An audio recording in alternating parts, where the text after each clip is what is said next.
10 मिनिटात तयार होणारे चटपटीत कुरकुरीत कच्च्या केळीचे काप पाहूया. तर हे काप पहा ना की मस्त असे झालेत कुरकुरीत आणि एकदम चटपटीत असे होतात. तर रेसिपीला सुरुवात करूया. त्याआधी मी सुजाता किचन मेनूजमध्ये सर्वांचे खूप खूप स्वागत करते. केळ्याचे काप बनवण्यासाठी या ठिकाणी मी 3 केळी घेतलेत. तर साधारण पावशेर इतकी केळी आहे ती. याची ना सालं काढून घेऊ. अशी सालं काढून याचे ना काप करून घेऊ पातळ. तर केळ्याची सालं जी आहेत ना ती अशी सोलून किंवा अगदी चिरून काढली ना तरीसुद्धा चालणार आहे. तर या पद्धतीने मी अशी केळी ना सोलून घेतली होती, पाहू शकता. आणि याचे ना पातळ असे काप करून घेऊ. तर काप आपल्याला आवडतील तसे लांब किंवा अगदी गोल केले ना तरीसुद्धा चालतील. तर मी असे लांब लांब पातळ काप केले होते. तर साधारण एका केळ्याचे 4 काप होतील ना असे, पाहू शकता या पद्धतीने.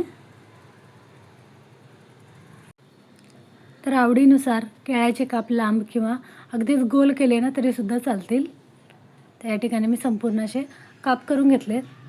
आता हे काप आहेत ना तर यांना मसाला लावून घेऊ.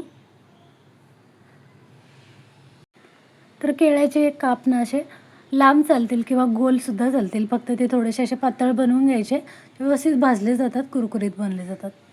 तर मी बाउलमध्ये काढून घेतलेत. मसाला लावून घेऊ. तर मसाल्यांमध्ये या ठिकाणी मी घेतलं आहे चवीनुसार मीठ, लाल तिखट, हळद, थोडा चाट मसाला, धनेपूड आणि जिरेपूड घेतली. मसाला संपूर्ण व्यवस्थित लावून घेऊ. तर मसाला लावताना केळ्याची कापं तुटू शकतात, यासाठी व्यवस्थित सावकाशपणे आपल्याला असा मसाला लावून घ्यायचा आहे, जेणेकरून काप तुटणार नाही त्याची काळजी घ्यायची. मसाला लावून घेतला आहे. आता मी रवा घेतला आहे. यामध्ये तांदूळ पीठ, लाल तिखट आणि थोडंसं मीठ घेतलं आहे. किंवा नुसतं रवा घेतला तरीसुद्धा चालेल किंवा नुसतं तांदूळ पीठ घेतलं ना तरीसुद्धा चालेल, पण त्यामध्ये थोडंसं लाल तिखट मीठ घालायचं आहे. किंवा रवा थोडंसं कॉर्नफ्लोअर असेल ना तरीसुद्धा चालेल. तर त्या रव्याच्या मिश्रणामध्ये काप ना व्यवस्थित मिक्स करून घेते. या पद्धतीने रवा लावून घेते. ते मसाला लावलेले काप एक 5-10 मिनटं ठेवून दिले ना म्हणजे व्यवस्थित मुरले जातात.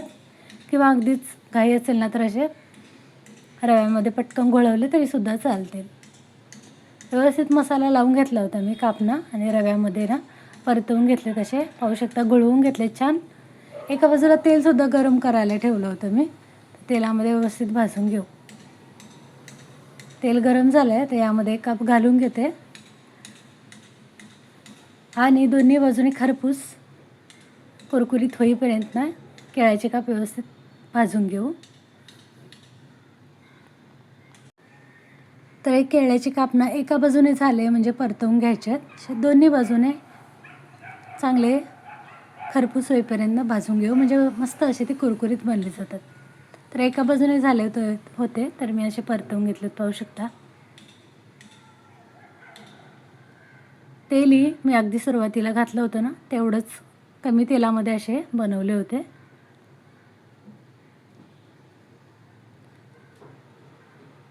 अगदी कमी वेळामध्ये बनले जातं ते. तर साधारण एक 10 मिनिटामध्येच बनवून तयार झाले होते, पाहू शकता.